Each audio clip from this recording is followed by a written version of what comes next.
Voltamos com o nosso debate político com o candidato à Prefeitura do Recife, Daniel Coelho. Candidato, um assunto em pauta hoje que está repercutindo muito é o problema do trânsito na cidade, né?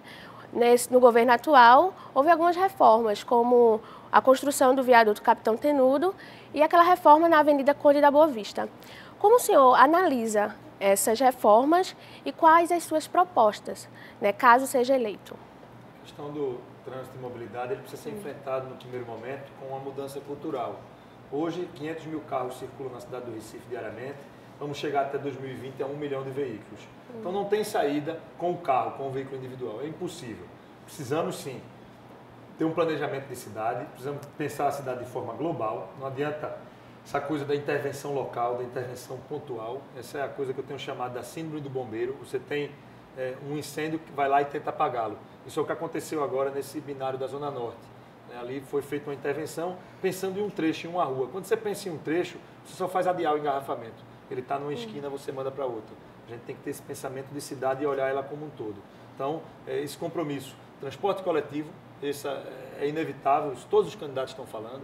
Nós precisamos de corredor exclusivo para ônibus, precisamos da passagem paga antecipadamente e todos os veículos com ar-condicionado, para a gente começar a dar mais conforto e começar a construir uma mudança cultural na cidade.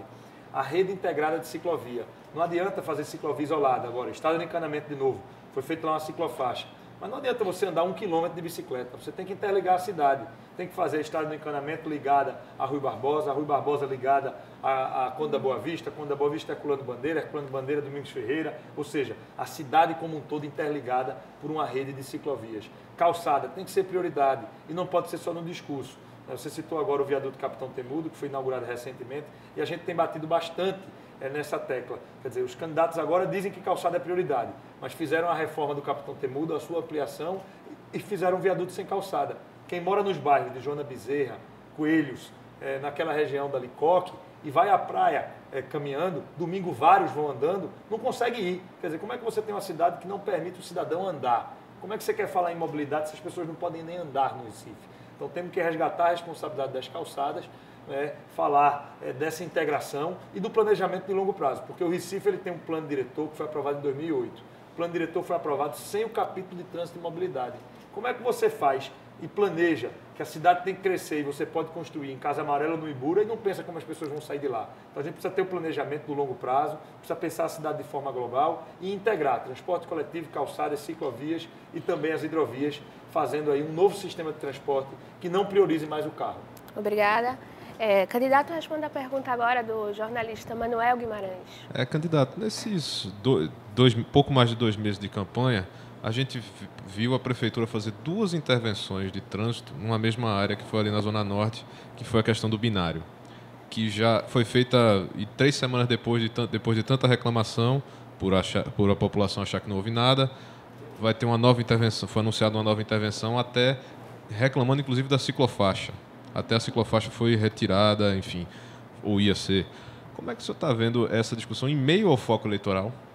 E um tema desse vir em pauta, como é que dá para se solucionar aquilo ali? A Prefeitura agiu errado, de fato, naquela área? Como é que viveu aquela Ela ação? agiu errado, Manuel, porque não pensou a cidade como um todo.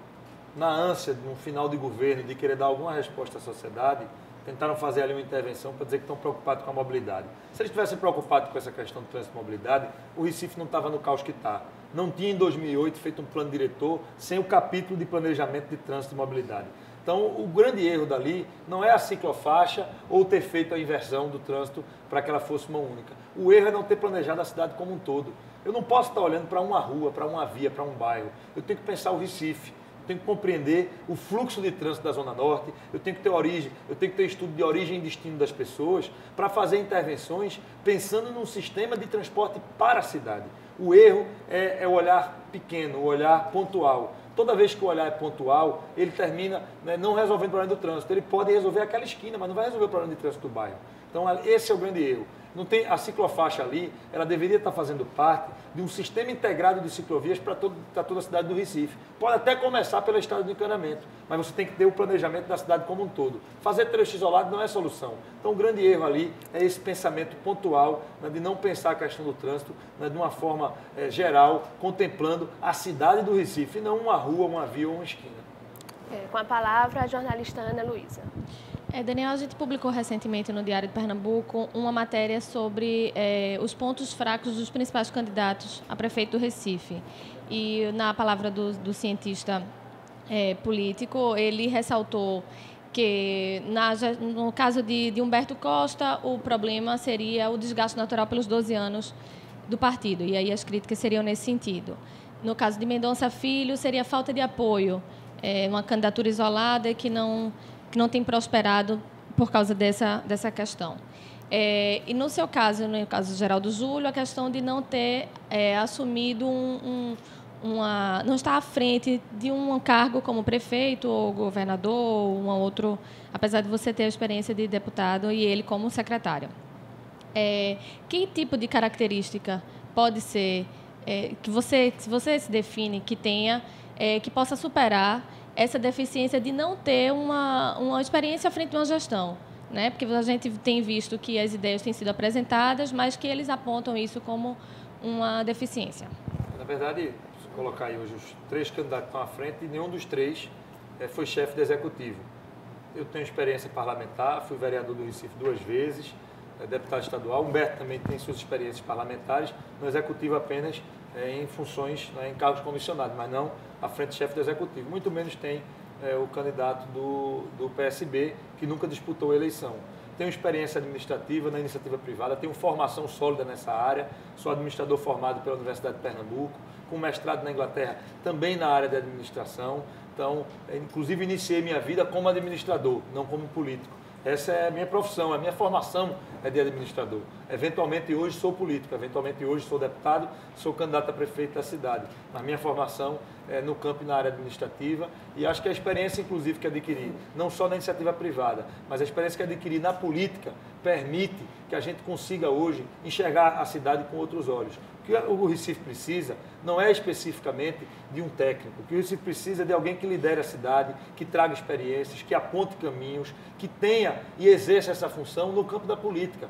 O cargo de prefeito ele é um cargo político. Ele não é um cargo... Se fosse um cargo meramente técnico, você faria um concurso, quem tivesse a maior nota ia lá e assumia o cargo. Não é isso. A gente precisa de alguém que exerça a liderança, que saiba dialogar com a sociedade, que tenha sensibilidade para ir na comunidade carente, para ir nos meios acadêmicos, para ir em todos os setores da sociedade e poder conversar e ter o sentimento do que é o sentimento geral, do que é o sentimento da sociedade. E eu acho que essas credenciais a gente tem construído ao longo do tempo e as pessoas percebem isso, percebem essa capacidade, né, que a gente tem de poder realmente conversar e ter o sentimento do que é as necessidades do povo do Recife.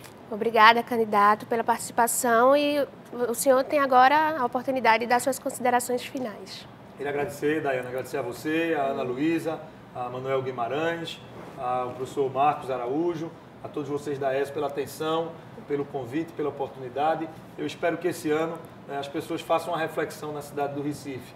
Nós, há 4 anos, passamos por um processo que foi muito ruim para a cidade. Um prefeito indicado, um prefeito que foi colocado vindo de cima. Agora a gente tem a oportunidade de, mais uma vez, decidir o futuro do Recife. E nós estamos fazendo um questionamento. Estamos pedindo que as pessoas analisem entre as candidaturas, analisem entre os candidatos, para que dessa vez a gente não deixe o erro do passado ser repetido. Que dessa vez a indicação do próximo prefeito ela seja feita pela participação individual de cada cidadão, que a sociedade venha indicar o novo prefeito. Essa é uma reflexão que a gente pede ao eleitor, à sociedade do Recife.